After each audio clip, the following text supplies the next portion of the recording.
দেখুন, আবার বলছি, মুখ্য সচিব মানেই রাজ্য সরকার। নির্বাচন কমিশনের দাবি, পশ্চিমবঙ্গ সরকারের তরফে নির্বাচন কমিশনের পাঠানো একের পর এক নির্দেশ মানাই হচ্ছে না। আমার পরবর্তী বক্তা পেশায় আইনজীবী বলেই বৈশ্বনাথ চট্টোপাধ্যায়ের কাছে প্রশ্ন থাকবে যে আইনত সরকারের কাছে নির্বাচন কমিশনের নির্দেশ না মানার কোনো অপশান আছে নাকি? ভারতীয় সংবিধান নির্বাচন কমিশনকে যে বিপুল ক্ষমতা দিয়েছে, সুপ্রিম কোর্টের ভাষায় ওশান অফ পাওয়ার, তাতে নির্বাচন কমিশনের নির্বাচন ঘোষণার আগেও কমিশন আর কমিশনের কাজের সঙ্গে যুক্ত অফিসারদের বিরুদ্ধে ব্যবস্থা নিতে পারে এবং সেই নির্দেশ পালন করতে রাজ্য কার্যত বাধ্য। এটা কি বৈশ্বনাথদা মানবেন? আমি প্রথমে বলবো, আপনি শুরু করার সময় মহাভারতের কথা বলেছেন। মহাভারতে যখন দুর্যোধন যুদ্ধের সময় গেছিল গদা যুদ্ধ করতে, তখন তিনি তার মার কাছে গেছিলেন, গান্ধারী কালো কাপড় বেঁধে রাখতেন। তিনি চোখ খুলে তার নিজের সন্তানকেও বলেছিল যেখানে সত্য সেখানে জয় হবে। আমি একটা কথা বলছি, আমরা সুপ্রিম কোর্টে দাঁড়িয়ে আমাদের মমতা বন্দ্যোপাধ্যায় সুপ্রিম কোর্টের সামনে যে কথাগুলো বলেছেন ও পরবর্তীকালে সুপ্রিম কোর্টের রায়েতে সেটা ফোকাসড হয়েছে, তার কোনটা মিথ্যে ছিল? এই রাজ্যের অসুস্থ বৃদ্ধ মানুষকে নাকে অক্সিজেনের নল ঢুকিয়ে স্ট্রেচারে করে অ্যাম্বুলেন্সে করে তাকে হিয়ারিং সেন্টারে যেতে হয়েছে। হিয়ারিং সেন্টারে যেতে গিয়ে একজন মানুষ, তার স্ত্রী সন্তানকে তার মৃত্যু হয়েছে, তারপরে মর্গে তার বাচ্চা এবং বউকে রেখে হিয়ারিং সেন্টারে গিয়ে তাকে হিয়ারিং অ্যাটেন্ড করতে হয়েছে।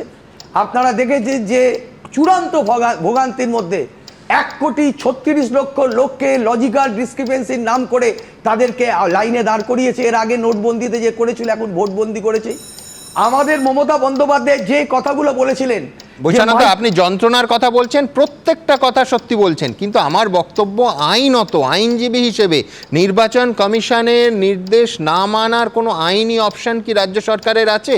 এর উল্টো দিকেও একটা আছে, সেটা আমি সজলের কাছে আসবো, আপনাকে দেবো না, কিন্তু এর কি কোনো আইনি অপশন আছে, প্রভিশন আছে? আমি তো আপনার কথার উত্তর দিচ্ছি যে আইনি অপশান হলো, আমরা দেশের সর্বোচ্চ আদালতে গিয়ে ওনাদের যেগুলো অসুবিধে করছেন, ওনারা যেভাবে মানুষকে হয়রানি করছেন, মানুষের প্রতিনিধি হিসাবে মমতা বন্দ্যোপাধ্যায় সেটা সুপ্রিম কোর্টে এজিটেট করেছে এবং সেটা ফোকাসড হয়েছে এবং সুপ্রিম কোর্টের রায় বলেছে যে মাইক্রো অবজারভার বলেনি যে নির্বাচন কমিশনের নির্দেশ রাজ্য সরকার মানবে না, এই নির্দেশ তো দেয়নি। না, আমরা যে অভিযোগগুলো করেছিলাম যে ইআরও কে চূড়ান্ত সিদ্ধান্ত নিতে দিতে হবে, সুপ্রিম কোর্ট সেটা বলেছে। সত্যি কি মিথ্যে আপনি বলবেন? মাইক্রো অবজারভাররা প্রতিটা ক্ষেত্রে এই মানুষকে হয়রানি করছিল বিজেপির দ্বারা প্রেরিত। আর এই যে এসআইআর এর নামে বিজেপি নির্বাচন কমিশনকে ব্যবহার করছে, এটা পার্লামেন্টের ভেতরে পার্লামেন্টের বাইরে বিজেপি বিরোধী সমস্ত রাজনৈতিক দল জোটবদ্ধভাবে কথা বলেছিল। এই রাজ্যে এসে তো আলাদা হয়ে যেতে পারে না সেই কথাটা। দিল্লিতে একটা কথা বলবো, কলকাতায় একটা কথা বলবো, এটা তো হতে পারে না।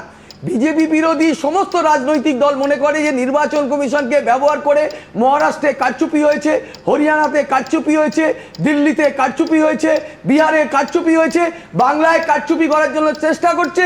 কিন্তু বাংলায় মমতা ব্যানার্জি, অভিষেক ব্যানার্জি আছে বলে প্রতিটা ক্ষেত্রে এটার বিরুদ্ধে আমরা আইনি লড়াই করছি এবং আমাদের এই আইনি লড়াইকে দিল্লি সুপ্রিম কোর্ট, দেশের সর্বোচ্চ আদালত, একে স্বীকৃতি দিয়েছে। তার রায়তে সত্ত্বে সেটা প্রতিফলিত হয়েছে।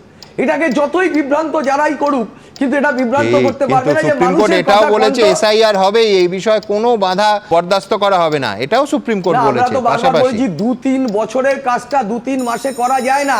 আর এটা করতে গিয়ে 150 জন মানুষের মৃত্যু হয়েছে, মৃত্যুর মিছিল হয়েছে এবং তাতে সুইসাইডিয়াল নোটে লিখে দিয়ে গেছে যে আমার মৃত্যুর জন্য নির্বাচন কমিশন দায়ী। অ্যাবেটমেন্ট অফ কমিটিং সুইসাইডের ডাইরেক্ট অ্যালিগেশন নির্বাচন কমিশনের বিরুদ্ধে আছে। এটা ক্রিমিনাল অ্যাক্টে আছে যে যে আত্মহত্যা করবে, সে তাকে যদি কেউ প্ররোচিত করে থাকে তাহলে তাকে সেই মামলায় তাকে আসামি করা হবে। দাদা, সব হলো, কিন্তু আমি বলছি শুনানি শেষের পথে, আর চূড়ান্ত ভোটার তালিকা 28 তারিখ বেরোবে, তো থামেনি তো, প্রক্রিয়াটা চলেছে। প্রক্রিয়া চলেছে, কিন্তু এই প্রক্রিয়ায় করতে গিয়ে সাধারণ মানুষ বাংলার হয়রানি হয়েছে, 150 জনের মৃত্যু হয়েছে। অক্সিজেনে আমি বারবার বলছি, যেভাবে করা হয়েছে 2-3 বছরের কাজটা 2-3 মাসে, তাদের সাধারণ মানুষ অত্যন্তভাবে চূড়ান্ত ভোগান্তি হয়েছে। এ কথা কেউ অস্বীকার করতে পারবে না, বিজেপি একমাত্র অস্বীকার করবে, কারণ বিজেপির শাখা সংগঠন নির্বাচন কমিশন। বেশ, একই সাথে অন্য রাজ্যগুলোতেও তো এসআইআর হয়েছে। আপনি আমায় বলুন, পশ্চিমবাংলার মতন অরাজক পরিস্থিতি, অসহযোগিতা, রাজনৈতিক বিতন্দা আর কোন রাজ্যে হয়েছে? কোন রাজ্যে হয়েছে? পশ্চিমবাংলা মানে ভারতবর্ষের সমস্ত রাজ্য চলবে একরকম, কনস্টিটিউশনাল অবস্থানে, আর পশ্চিমবাংলা সব তার রাজনীতির জন্য চলবে আরেক রকম। দ্বিতীয় যে বিষয়টা, মাইক্রো অবজারভারের রোলটা কি ছিল? মাইক্রো অবজারভারের কিন্তু তখন ডিসিশন মেকিংয়ে ছিল না।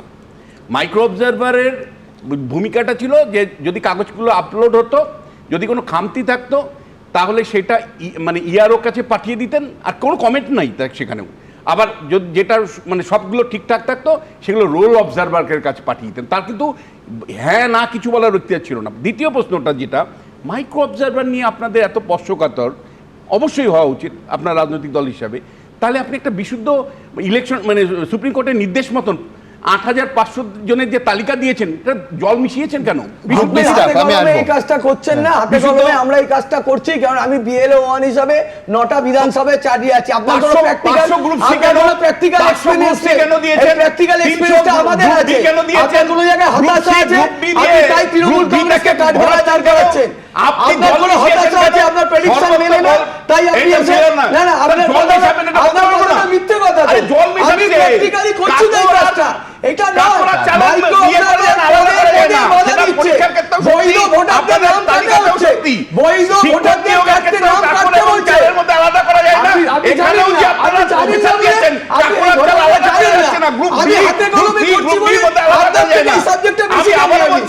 আপনি শুধু টিভিতে শিক্ষা বলে হবে না, আপনি বৈধ ভোটার কাটতে পারবেন না, আপনি বৈধ ভোটার কাটতে পারবেন না। এবিপি আনন্দ, এগিয়ে থাকে, এগিয়ে রাখে।